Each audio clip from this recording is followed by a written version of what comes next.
Welcome to Those Odd Numbers podcast. My name is Jason Snider. I'm the founder and CEO of Main Street Financial Group. We are your fractional finance team.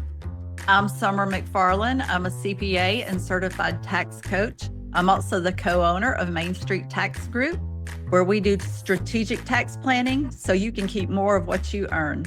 I am Masheka Turner, and I am the owner of Bright Skies Business Services. We are your outsourced accounting firm and profit first strategies. And we are here to help you create wealth through your business by gaining clarity around your numbers. Welcome to another episode of Those Odd Numbers. My name is Jason Snider, and we have here Summer and Masheka. And today we're going to dive into the cash gap. All righty. So, Jason, I think a great place to start is tell us exactly what the cash gap is for the listening audience. It's a common term amongst us accountants and some business owners maybe, but it's something we wanted to define straight up to start with. So it's basically the gap that occurs in a business with cash received and cash being paid out. And so getting that on a structural scale, if you will, figured out is very important for any business. Otherwise, you're constantly plugging the dike, borrowing money, trying to figure out how to bridge that gap. So an example would be, especially in our e-commerce clients, of how to fund inventory when they've got a bunch of orders and they've got sometimes waiting 90, 120 days. And during the pandemic, it was up to 6 months for a product to get shipped. And they were required to have 30, sometimes 50, and in some cases they had to pay 100% of it when it left the factory. How did they fund that gap? And it was a big gap in some cases. So I think that defines it. Maybe the two of you, if you have simpler, less verbose explanations, could back me up on that. That sounds pretty good, especially for a retail or wholesale kind of, industry type. Yeah. We probably also may want to get into the service industries a bit, or like professional services, And the other one that popped in my mind as well is construction contractors, where they have to fund, if you will, operation-wise, usually there's some 10% or something like that holdback from the general contractor or the building owner for a period of time. And so you don't get access to that cash for sometimes several months in some cases. And you have to pay your suppliers, you have to pay your employees and things. And so those would be examples of cash gaps for different businesses. Yes, I see it a lot too. Although it can be lucrative, you do have to make sure that you manage cash. Government contracting. It tends to be that you will get paid eventually, but and so during a shutdown. Yeah. So, but how do we manage that gap in between is what we're going to talk about today. Yeah, that's very good and probably very timely too, since I think are we on another partial shutdown sort of with the Department of Homeland? Who knows? The sad thing is we're getting so used to them, we don't even know. That's exactly what it is. And like I say, that is a big thing because like I say, you're going to get paid. It's just when. And in the meantime, you still have to pay suppliers, employees, contractors. Everything keeps rolling except for your money, so to speak. Yeah. So what do you do? I bet Profit First has an answer for that. Absolutely. So, let's get into these e-commerce first, since you started it out. Yeah, depending on the business model. So we're going to talk about what we call inventory business model for e-commerce, because another one is dropship, but actually inverts this, where they're actually receiving cash far in advance of having to deliver the product and then pay the supplier. It's a common setup for first-time e-commerce people to get into e-commerce, start using that, and then over a period of time they would shift over into the inventory where they have to pay in advance. But the other term that may have heard from your accountants or finance people is cash conversion cycle as well. Would be another more accounting lingo type of a term. So how we manage that is an inventory cost of goods account, is where we have our client business owner, e-com entrepreneur take a certain percentage, and we use a 12-month look back period, and we divide that up over and come up with a percentage. And so every dollar of revenue that comes in the door, they're taking that percentage. Usually we don't want it. Hopefully it's not too high, because this is one way we'll figure out if their gross margin is good enough or not. But taking that percentage, and we'll actually pad it up a little bit. So even if it's 25, 30% of what they need to fund for future inventory, we'll bump that up a few percentages, especially early on in the engagement, so we can build up that account to smooth out some of those cash gaps that happen in e-commerce. And it's especially important for e-commerce in anybody on Amazon platform, because Amazon penalizes if inventory is not available. In many cases, they'll penalize the store owner and push down their rankings in the search algorithm inside of Amazon if inventory or there's not enough of it. And then if there's too much of it on the invert side, they have to pay additional fees for that. So getting that is down is pretty important, because without inventory, they don't have any way to get cash in the door and things. So having that there pre-funded, if you will, or a large percentage of it, helps smooth out those gaps that occur in e-commerce businesses. Yeah. I was just thinking, I didn't know that about Amazon with your inventory being too high, you said? They are also penalized? Well, Yeah. you shouldn't have your inventory being too high anyway, because then you've got your cash tied up in inventory that may not be sold. I don't know. What would you say in the time frame that it needs to be sold? Yeah. And then what do? Have a fire sale? I I don't know. know it. Seems like there's definitely a risk of your inventory getting stale, and I just mean Mhm. popularity, all the things when I say stale, Yeah. of having it sitting there, and and then we have to think about inventory for what it is. Inventory is stacks of cash on the shelf. Mhm. And if Yeah. cash is on a shelf, it's not where it's supposed to be. Cash is supposed to be in your bank account. That's right. And if it's on the shelf, it's not in your bank account. So I think thinking about it like that. So in my world, in the med spa business and the health services business, HRT clinics, things like that. So what I encourage clients to do is not even go there. So what that looks like Mm. is we want to sell packages, and they can go ahead and prepay for what they need. So what does it look like if we give a 5% discount if we go ahead and buy next month's stuff? So that way inventory is already paid. If people resist that, what I always do is, of course, we want to have a cost of good account, but not only do we want to have an account, but we want to have some buffer in that account. So for example, if we figured out that your cost is 32%, let's go ahead and plop 35% in that account. So not Mhm. only do you have your cost of goods in there, you also have a little cushion. But of course, if we can get the client to pay for the stuff up front, that's really where we want to go with it. It makes for easier planning. And with the medical services industry that you work with, there's a lot of product that probably can expire pretty quickly as well. It does not have a long shelf life. So, Yes, there's a lot yeah, of so I think things. controlling that is really important. There's a lot of things in that, and don't get me wrong, economies of scale is the great thing, but Mm. in this business it does need to make sense, or you end up not really getting the best benefit out of it. And what usually happens is sometimes salesmen come through and they'll say, come on and you get it all, and then you get it all, and then things don't work out quite like you planned with your appointments and things like that. And again, that's money on the shelf, or in my case in the refrigerator, and it's not where it needs to be.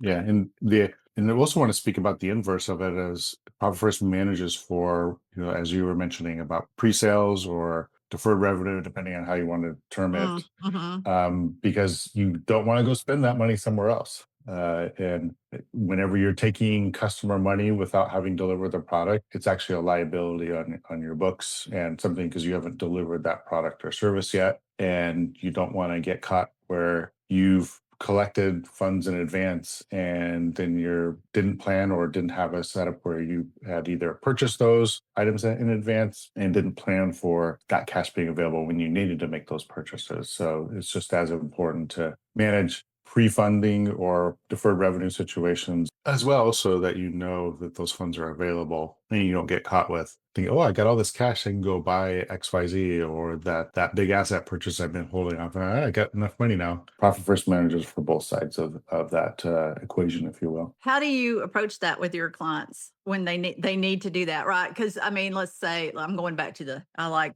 to get my nails and my hair done and stuff like that. So I'm going back to that, thinking about Botox. Anyway, so you do a sale, right? 5% off right now if you buy 3 months of, I don't know, facial, whatever. So you go ahead, you've got the money in advance to get the product, but they haven't come in yet to see your esthetician, if I can say that properly, right? Who you're going to have to pay after the fact. So what when that happens? So what I recommend is, of course, when we collect that money, there's a part that we're collecting for service, there's a Mhm. part that we're collecting for product. Mhm. And of course, I hate to keep bringing it up, but since we're talking about it, that's where bookkeeping comes in. Okay. No, bookkeeping So is important. that's it. For some reason, people want to throw it to the side. And I know we love profit first, but bookkeeping is a pillar. So is the foundation of how you really make this work and how you really reap the benefits of the magic of profit first. But anyways, that's where we really want to have our books in order. So when a client pays, we can see what part goes to products, what part goes to service. Usually what I would recommend is go ahead and make your injector and your products, put them in the cost account. And some people are having an account for injectors, some people don't. It doesn't matter to me. All I want is when it's time for that product to be used, you actually have the funds to buy it and you actually can pay the person that's doing it so that Right. you're running the business instead of in the business, because there's something to be said about that too, and how our businesses grow when we're running it versus in it. And you recommend, well, we've all talked about, we recommend setting up a cost of goods sold or inventory account. Oh, what about for that payroll? Do you recommend like setting up a unrecognized income account, where that just kind of sits over there until it's payroll time or rent time, that kind of thing? I mean, So you don't want you to make it too complicated, right. right? So usually this is how I do it, and I don't want to make it too complicated, but this is how I would probably go about it. So if we were talking about a clinic, a spa, Mm-hmm. what I would probably do is we would look and see what percentage goes to the injector, what percentage of revenue goes to the cost. And depending on the person, but I would recommend a payroll account and a cost account. Yeah. And usually because I'm conservative, I'm always going to recommend that you put a percentage of two more in there. So that way you have a little cushion in the account. Some people love to pay, in this business particularly, they love to pay out a bonus at the end of the year. If you have a little cushion in your account, then you don't have to worry about where it's going to come from because you've already been building it up throughout the Mm-hmm. year. The Mm-hmm. same thing with commissions. Some clinics do commissions for different things. Yeah, that's a very good point. And just from the other side, I know I outsourced some employees, and they get in the Philippines and they get 13th month pay, which is like a Christmas. I think, Jason, you can correct me if I'm wrong, but it's like their Christmas bonus, right? They get, I guess, another Yep. whole month's worth of salary in Mhm. December Yep. for that, but the outsourcing company that handles that for my staff, they go ahead and take that every time they bill me, they apportion some of that to that 13th month. So it's getting pretty common, I think. Mhm. Yep, that's correct.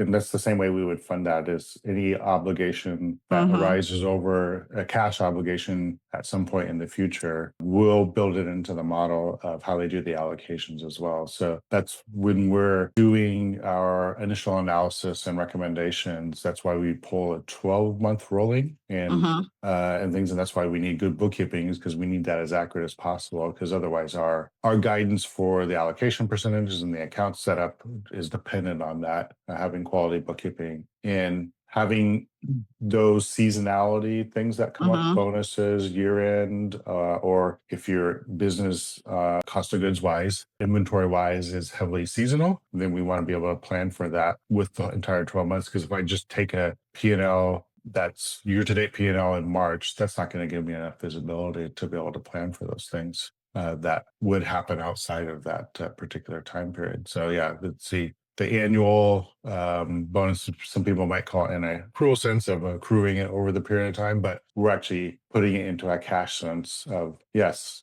we recognize it on our books, but it's more important for us. We run our businesses on cash. We Mhm. report our books in accrual, and we're all running our businesses on cash. Usually anybody below the 2 to 3 million threshold is usually paying attention to things on a cash basis than what the accountants are saying in the accrual side of things. We need both, but we're thinking as entrepreneurs in the cash side of it. So that's when we're setting up for these annual bonuses and other things like that, that we're funding it throughout the year and not having a big, "Ooh, that's a big paper. There goes my Christmas family activities because I just had to pay all these bonuses at the end of the year that I didn't plan for cash wise."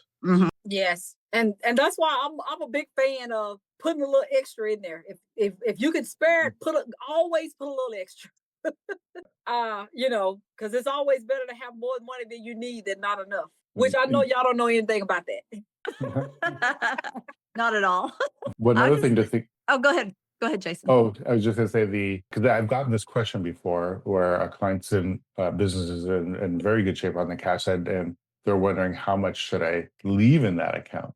And so it's tougher to manage on the variable cost side. As we in the accounting world, we would assign that cost of goods to a variable cost because it's dependent on sales. But for the operating expenses and other expenses, we would use 2 to 3 month look back period of what the expense was and say that's how much you should leave in the account. And then in excess of that, we either change the percentages to portion more to the profit side of it. And then that's kind of been our guide to deciding when to taper back the percentages, especially if the client has a stated desire to maintain a few months of expenses there, which that's what I would recommend in all things being equal, 2 to 3 months. And I refer to it as core capital, non-variable operating expenses, type of expenses are 2 to 3 months. So once we reach that threshold, then we dial it back as far as percentage allocations and put it usually to owner's pay or profit or profit. That was sort of what I was going to say, but I wanted to talk about maybe, okay, so you're saying, I call it the vault. That's what I call it when I'm setting money aside to cover like 3-4 months of expenses.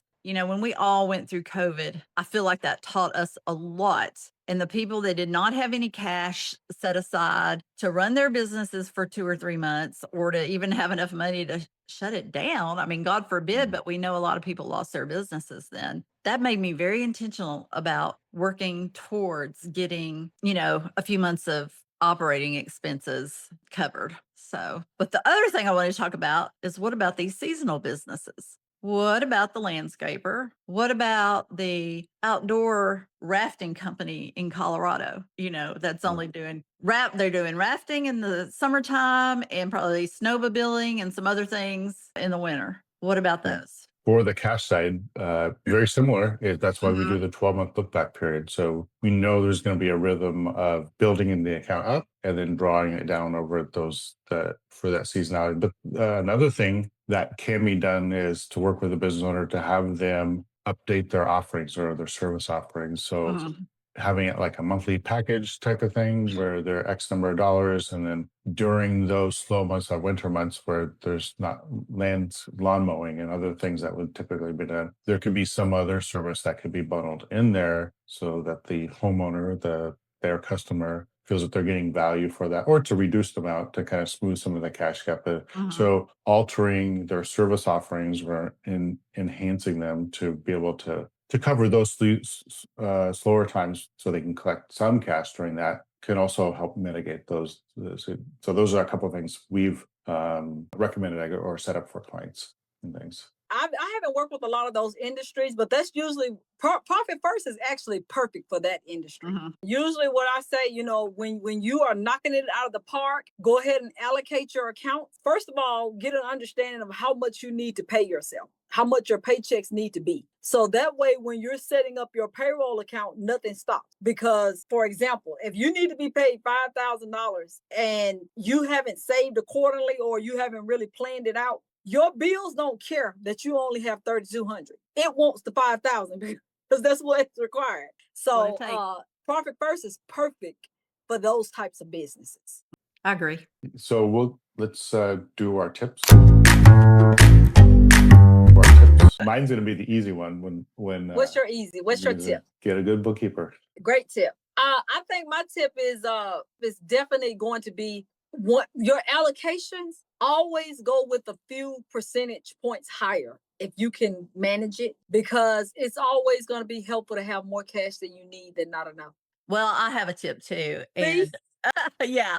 And I think really you need to do a look back and figure out what your monthly expenses are and start building a vault, whatever you want to call it, a squirrel putting away acorns, whatever you want to call that, so that in the event of a rainy day, you've got money. Yeah. Yep. The sun shines, but the rain is always a coming.